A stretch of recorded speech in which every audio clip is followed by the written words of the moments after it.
মাঠের লড়াইয়ে রোমাঞ্চ ছড়ানোর পাশাপাশি এবার উঠে আসছে তৃণমূলের নতুন নতুন চমক।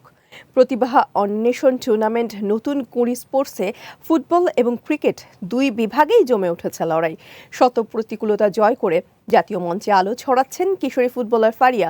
অন্যদিকে বৃষ্টিবিঘ্নিত রোমাঞ্চকর ম্যাচে জয় তুলে নিয়ে ক্রিকেটের ফাইনালে পৌঁছে গেছে প্রত্যাশিত দলগুলো। বিস্তারিত জানাবেন নাজিম মাহমুদ।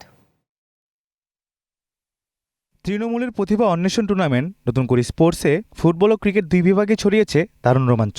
সপ্তম শ্রেণীর ফরোয়ার্ড জানাতুল ফেরদৌস ফারিয়ার নৈপুণ্যে জমে উঠেছে ফুটবল মাঠ।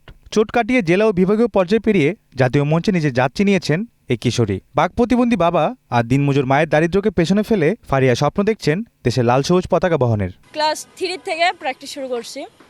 তো আমার কোচ যিনি মোহাম্মদ জুয়েল, উনি বলল যে নতুন করে একটা নতুন মাননীয় প্রধানমন্ত্রী এবং ক্রীড়ামন্ত্রী যিনারা এটা শুরু করছে তাদেরকে অসংখ্য ধন্যবাদ।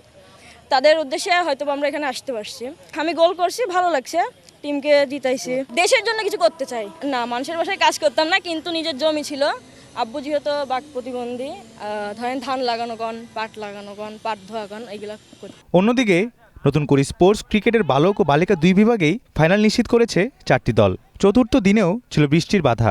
বালক বিভাগের প্রথম সেমিফাইনালে বৃষ্টি আইনে ফরিদপুর অঞ্চলকে 8 রানে হারিয়ে ফাইনালে ওঠে রংপুর। রংপুরের পক্ষে ম্যাচ সেরা হন অধিনায়ক আব্দুল কায়ুম সাকিব। দ্বিতীয় সেমিফাইনালে মোহাম্মদ শারাফাত সাদিদের মাত্র 11 বলে ঝড়ফিপড়িতে ভর করে 125 রান তোলে রাজশাহী। জবাবে সিলেট 68 রানে আটকে গেলে 57 রানে জয়ে ফাইনালের টিকিট পায় রাজশাহী। মাননীয় প্রধানমন্ত্রী জনাব তারেক রহমানকে আমরা ধন্যবাদ দিতে চাই আমাদের জন্য এই সুন্দর একটি নতুন করে স্পোর্টস আয়োজন করার জন্য। আমার ছোট থেকে খেলার ইচ্ছা ছিল। আমার মামা প্রথমে ক্লেমন রাশি ক্রিকেট একাডেমিতে ভর্তি করে এবং আমার বাবা মা প্রচুর সাপোর্ট দেয়। বালিকা বিভাগে চট্টগ্রামকে 10 উইকেটে হারিয়ে ময়মনসিংহ এবং বৃষ্টি বিঘ্নিত রোমাঞ্চকর ম্যাচে রাজশাহীকে হারিয়ে ঢাকা ফাইনাল নিশ্চিত করেছে। Nazim Mahmud, green news desk.